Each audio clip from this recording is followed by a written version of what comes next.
मैं यहाँ से कुछ सवाल पूछता हूँ। अब आप सोच रहे होंगे कि ये सवाल यहाँ क्यों पूछ रहे हैं? इसलिए पूछ रहा हूँ कि मैं कहीं पे भी बोलूँ, कहीं सवाल पूछूँ, वीडियो हमारा सुप्रीम कोर्ट के जज तक पहुँच जाता है। जहाँ पहुँचना है वहाँ पहुँच जाता है। सवाल ये है, भारत के संविधान के किस पन्ने पे मदरसा लिखा हुआ है?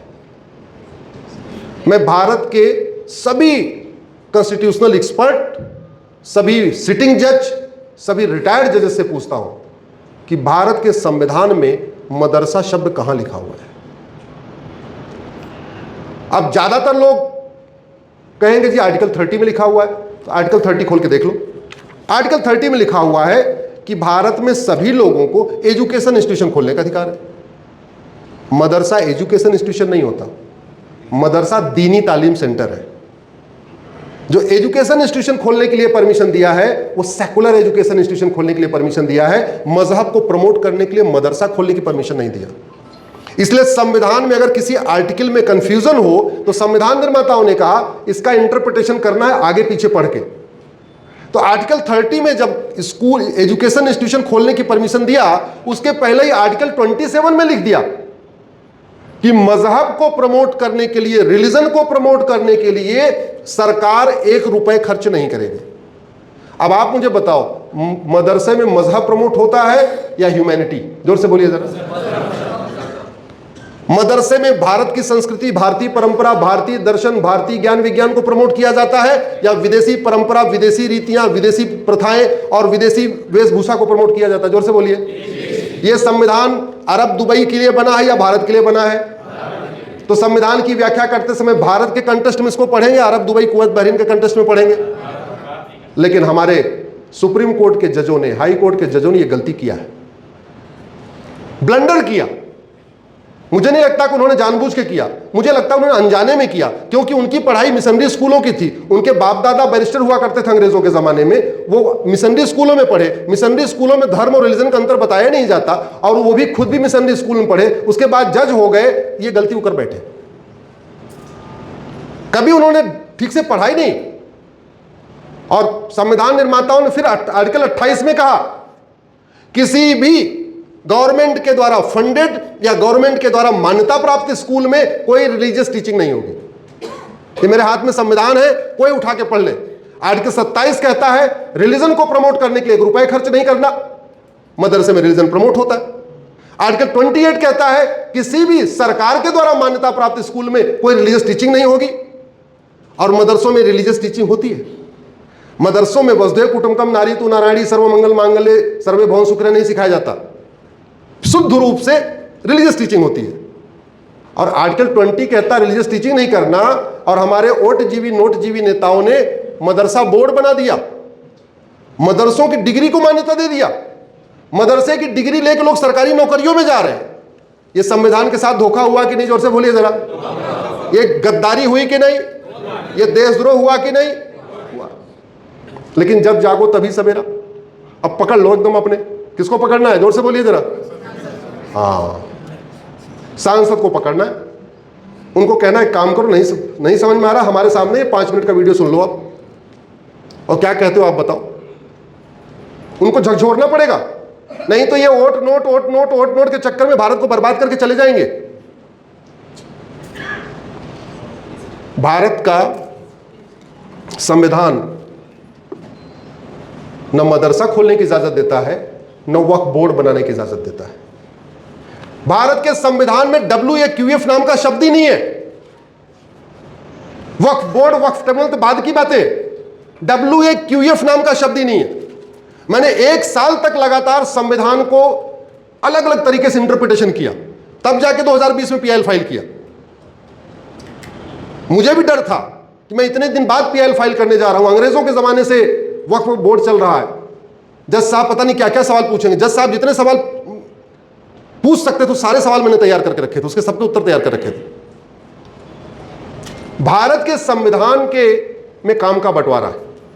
काम के बंटवारे में जो शब्द यूज किया गया शेड्यूल 7 के लिस्ट 3 इंटी नंबर 28 में, चैरिटी। चैरिटी को हिंदी में क्या कहेंगे? दान। इसका मतलब भारत में एक यूनिफॉर्म चैरिटी कोड होना चाहिए, हिंदी में कहेंगे समान दान संहिता होनी चाहिए। शेड्यूल 7(3) में दूसरा शब्द यूज किया इंडाउमेंट, हिंदी में कहते हैं धर्मस्थल, यानी भारत में एक यूनिफॉर्म इंडाउमेंट कोड होना चाहिए, हिंदी में कहेंगे समान धर्मस्थल संहिता होनी चाहिए। और तीसरा जो शब्द यूज किया उसको कहते हैं प्रॉपर्टी, यानी भारत में एक यूनिफॉर्म प्रॉपर्टी कोड होना चाहिए। जिसको जमीन दान करना है वो हिंदू हो, जैन हो, बौद्ध हो, सिख हो, पारसी हो, ईसाई हो, एक ही जगह जाके रजिस्टर कराएगा, अलग से उसके लिए कोई बोर्ड नहीं बनेगा, अलग से कोई ट्रिब्यूनल नहीं बनेगा। यह भारत का संविधान कहता है। लेकिन संविधान की शपथ लेने वालों ने देश के साथ गद्दारी किया है, पार्लियामेंट्री जिहाद हुआ है। उन्होंने एक कम्युनिटी के लिए वक्फ बोर्ड बना के दिया है, वक्फ ट्रिब्यूनल बना के दिया है। कुछ लोग कहते हैं जैसे हिंदुओं के पास हिंदू बोर्ड है मंदिरों का, वैसे अंग्रेजों मुस्लिम्स के पास वक्फ बोर्ड है। आप सुनते रहते होंगे ये बात, झूठ, महाझूठ। अरे हिंदुओं के पास तो बोर्ड है, वो केवल पूजा पाठ करने के लिए, कब घंटी बजेगी, कब आरती होगी, कब प्रसाद लगेगा, कब भोग लगेगा, इसके अलावा कोई पावर है क्या हिंदुओं के पास? हिंदू तो बेचारे इसलिए परेशान है, उनके 4 लाख मठ मंदिरों को सरकार ने कंट्रोल कर रखा है। कोई मस्जिद के लिए एक कानून है क्या? कोई चर्च के लिए एक कानून है क्या? मठ मंदिर करने के लिए, कंट्रोल करने के लिए 35 कानून है। दूसरा, कोर्ट मुकदमा ये सबके लिए कॉमन होता है। वक्फ जो है जमीन का मामला है, और जमीन का मुकदमा कहां चलना चाहिए सर? किसी बोर्ड में, ट्रिब्यूनल में चल सकता है क्या? सिंपली रेवेन्यू का मामला, लैंड का मामला है। वो तहसीलदार, एसडीएम जैसे अलग अलग स्टेट में कहीं चकबंदी अधिकारी बोलते हैं, कहीं कुछ अलग बोलते हैं, लेकिन जमीन का मामला है तो कहां से शुरू होगा? तहसील से शुरू होगा। अलग से बोर्ड नहीं बन सकता, अलग से ट्रिब्यूनल नहीं बन सकता। जमीन के लिए बोर्ड और ट्रिब्यूनल तो हो ही नहीं सकता। इसीलिए हमने नए वाले कानून में बदलाव हुआ, मैं उसका स्वागत करता हूं। वक्फ एक्ट बदला है, 44 बदलाव हुए, लेकिन उसमें वक्फ ट्रिब्यूनल नहीं निकाला, इसलिए हमने फिर उसको सुप्रीम कोर्ट में चैलेंज किया। फिर मैटर हमने कोर्ट में पढ़ने किया। चूंकि हम पहले कर चुके थे तो दोबारा एक व्यक्ति दो पीआईएल नहीं कर सकता, तो इस बार मैंने बेटे के नाम पे किया। निखिल, आप गूगल करिएगा निखिल उपाध्याय वक्फ बोर्ड, तो आपको डिटेल मिलेगा। अभी उसके नाम पे हमने चैलेंज किया नए वाले कानून को। कैसे हो सकता है? लोग कह रहे हैं हिंदुओं के पास बोर्ड है। अरे वक्फ बोर्ड के पास तो सर्वेयर है, वो सर्वे कर सकता है, जाके घूम घूम को देख के आ सकता है, अच्छा ये जमीन वक्फ की, ये जमीन वक्फ की, ये जमीन वक्फ की। हिंदू बोर्ड के पास अपना सर्वेयर है क्या? जोर से बोलिए जरा। काशी, मथुरा, भद्रकाली, भोजशाला, जितने भी हमारे मंदिर हैं, किसी के पास अपना कोई बोर्ड है क्या? अपना सर्वेयर है क्या जो जाके सर्वे करके देखे ये जमीन हमारी, ये जमीन हमारी है क्या? नहीं। और अगर उनकी जमीन का मुकदमा अलग ट्रिब्यूनल में चलेगा तो हिंदू के लिए भी अपना ट्रिब्यूनल होना चाहिए। फिर तो हमारा सर्वेयर जाएगा, कहेगा ये जमीन हमारी, ये जमीन हमारी, और उसका मुकदमा कहां चलना चाहिए? हिंदू ट्रिब्यूनल में चलना चाहिए। ऐसे थोड़ी हो सकता है एक में चलेगा। दूसरा, जहां जमीन है, दान अपनी जमीन की जाती है दूसरों की? पीछे वाले लगता है दूसरों की जाती है। आवाज नहीं आई इसलिए पूछ रहा हूं। जमीन अपनी की जाती है, दूसरों की? पैसा दान करना है तो अपना करेंगे, दूसरों की पॉकेट मार के? अंग दान करना है तो अपना अंग दान करेंगे, दूसरों की हत्या करके उसका अंग दान करेंगे? अपना ही करेंगे ना। अपना आंख कान जो दान करना है दान कर दो, लीवर दान करना है कर दो, दूसरों की करेंगे क्या? उसके हिसाब से चैरिटी जो शब्द है, दान जो शब्द है, उसके हिसाब से जमीन अपनी दान की जाती है। तो बाबर, हुमायूं, तुगलक, गजनी, गोरी, खिलजी, टीपू सुल्तान की कोई अपनी जमीन थी क्या? यहां पे जोर से बोलिए जरा। उन्होंने यहां मेहनत करके कोई जमीन कमाई क्या? टीपू सुल्तान 2-4 बीघे यहां अपने खरीद के गया क्या? तलवार के दम पे कब्जा किया। तो तलवार के दम पे कब्जा की हुई जमीन तो वक्फ हो ही नहीं सकती। अगर आपको एम्बुलेंस दान करना है तो अपनी कमाई से एम्बुलेंस खरीद के दान करेंगे, किसी हॉस्पिटल की एम्बुलेंस चोरी करके दान कर देंगे? क्या करेंगे? अपनी करेंगे। तो इसके हिसाब से जितने आक्रांता आए विदेश से, वो जहां से आए थे वहां तो वक्फ कर सकते थे। जो मंगोल से आया मंगोल में वक्फ कर ले, जो अरब से आया वो अरब में वक्फ कर ले, जो अफगानिस्तान से आया वहां वक्फ कर ले। भारत के अंदर वक्फ कर सकता है क्या? जोर से बोलिए। नहीं। और जब यहां के विदेशी आक्रांताओं को वक्फ का अधिकार नहीं, तो उनके नवाबों, उनके निजामों, उनके रजाकारों, उनके और जितने कार हैं, जागीरदार, जमींदार, तिमारदार, जितने भी दार हैं, उनको वक्फ का अधिकार है क्या? क्योंकि जमीन तो उनकी थी नहीं, तलवार के दम पे कब्जा किया था और फिर 2-2 4-4 गांव दे दिया था, भाई इधर से वसूली करके लाओ। उनको वक्फ का अधिकार कैसे हो गया? उनको हुआ नहीं। अब चलो मान लेते हैं कि भारत में जो मुस्लिम थे वो उन्होंने दान किया। 15वीं शताब्दी में भारत, पाकिस्तान, अफगानिस्तान, बांग्लादेश, मालदीव में 100% हिंदू थे। सारा कन्वर्जन शुरू हुआ बाबर के बाद, और कन्वर्ट कौन हुआ? जो जजिया नहीं दे पाया। तो जो इतना गरीब था कि जजिया नहीं दे पाया, वो कन्वर्ट होने के बाद फार्म हाउस का मालिक कैसे बनेगा कि दान करने लग गया? भाई हम लोग हिंदू हैं ना, क्यों? हमारे पूर्वजों के पास जमीन थी, उन्होंने जजिया दिया, बोले भाई पैसा ले लो, जितना लेना ले लो, हम कन्वर्ट नहीं होंगे, हम बचे रह गए। हमारे भाई, हमारे ही पूर्वज जो गरीब थे, वो नाई थे, वो धोबी थे, दलित थे, जो भी थे, वो जो दान नहीं टैक्स दे पा रहे थे, वो कन्वर्ट हो गए। तो जब इतने गरीब थे कि वो कन्वर्ट हो गए, तो कन्वर्ट होने के बाद इतने प्रॉपर्टी के मालिक कैसे हो गए? वक्फ करने लग गए। सच्चर कमेटी की रिपोर्ट सुना होगा, सच्चर कमेटी के बारे में। सच्चर कमेटी कह रही है कि मुस्लिम्स की हालत दलितों से भी बदतर है। इनके पास खाने के पैसे नहीं है, खाने के लिए इनके पास रोटी कपड़ा मकान नहीं। अगर सच्चर कमेटी की बात सही मान लिया जाए, जबकि मान लेना चाहिए क्योंकि सारे नेता उसको सही मानते हैं, तो सच्चर कमेटी अगर सही कह रही है तो इसका मतलब वक्फ तो कर ही नहीं सकते। तो जमीन कौन दान करेगा? जो जमींदार होगा, जिसके पास जमीन अपनी होगी। हिंदू का दान वक्फ हो नहीं सकता। किसका दान होगा? वक्फ, जो वक्फ उस फेथ को मानता है। तो गरीब दान कर नहीं सकता, और जो अमीर है वो बता नहीं रहे कि हाँ हमारे पूर्वजों ने इतनी दान किया। इसकी जेपीसी में मैं गया था, इसकी जेपीसी बनी थी ना, तो मुझे बुलाया गया था।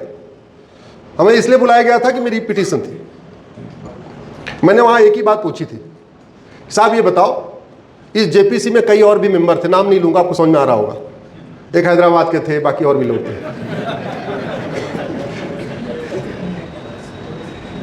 जेपीसी की बात तो मैं बाहर नहीं बता सकता हूं, वो प्रिविलेज है मेरा, वो प्रिविलेज दिक्कत हो जाएगी। लेकिन वैसे आपसे पूछ रहा हूं, हैदराबाद वाले बताए ना उनके पूर्वज कितना दान करके गए? कभी बताया क्या? आज तक हैदराबाद वाले ने बताया कि हमारे पूर्वज 5 एकड़ देके गए थे? मदीना से आए मदनी साहब बताए हमारे पूर्वज 5 एकड़ देके गए थे। बुखारा से आए बुखारी साहब बताए हमारे पूर्वज 5 एकड़ देके गए थे। अजीज प्रेम जी ने कभी बताया कि उन्होंने कितनी जमीन दान किया? सलमान खान, सक्षम लोगों का नाम ले रहा हूं जो दान कर सकते हैं, सलमान खान ने बताया कि हमारे पूर्वज ने कितनी दान किया?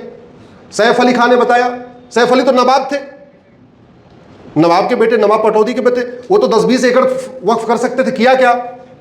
और किया भी होगा तो बता नहीं रहे। तो बता क्यों नहीं रहे अगर किया तो गरीब जमीन दान कर नहीं सकता और अमीर बता नहीं रहे कि हमने दान किया। तो ये जमीन जो 50,000 एकड़ थी, ये 40 लाख एकड़ हुई कैसे? ये क्या है?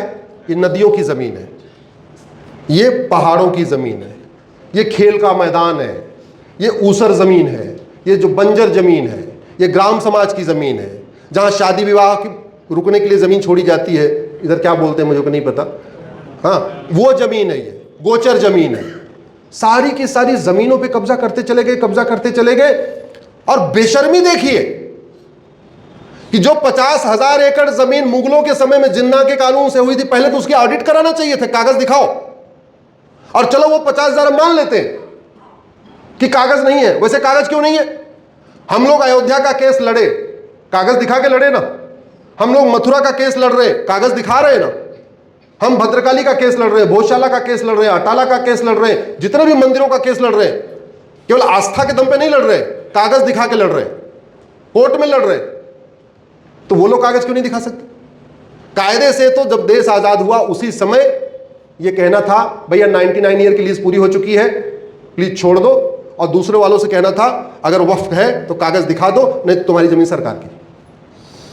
एक और थ्योरी दी जाती है कि यहां बाबर हुमायूं गजनी गोरी का घोड़ा घास खाता था, इसलिए प्रॉपर्टी वक्फ प्रॉपर्टी हो गई। ऐसे कैसे हो जाएगा? आज जो पूरा एशिया है, यहां भगवान राम राज्य किया करते थे। भगवान राम का राज कहां तक था? वर्तमान Asia, Bharat, Pakistan, Afghanistan, Bangladesh, Maldives, Malaysia, Indonesia, Kazakhstan, Kyrgyzstan, ये सारा किसका राज्य था? भगवान श्री राम का। तो फिर तो ये सारे के सारे 25 देश किसके हो गए? जोर से बोलो जरा। अगर राजा के आधार पे हो रहा है कि ये बाबर का घर था इसलिए वक्फ प्रॉपर्टी हो गई, फिर तो जहां तक राम का राज्य था वो क्या हो गई? वो हिंदू प्रॉपर्टी हो गई। हो तो चलो राम को नहीं मानते, थोड़ा और देर से आ जाओ, आगे आ जाओ। युधिष्ठिर जी ने राजसूय यज्ञ किया था, 5,500 साल पहले की पुरानी बात है। सारे साक्ष्य हैं, साक्ष्य तो राम के भी हैं, राम सेतु वगैरह सब कुछ है ही है। तो राम का कोई पौराणिक घटना नहीं है, भगवान श्री राम एक इतिहास पुरुष है। तो महाभारत काल में फिर तो जहां जहां युधिष्ठिर ने राज किया, 5 पांडवों ने राज किया, वो जमीन किसकी होनी चाहिए? और बाद में आ जाओ, जहां जहां चंद्रगुप्त ने राज किया वो जमीन किसकी होनी चाहिए? वो भी आज के 9 देश हैं, उसमें भी तरीका यह होता है, जब सत्ता परिवर्तन होता है तो प्रॉपर्टी ट्रांसफर हो जाती है। मुगल गए तो प्रॉपर्टी किसके पास ट्रांसफर हुई? अंग्रेजों के पास।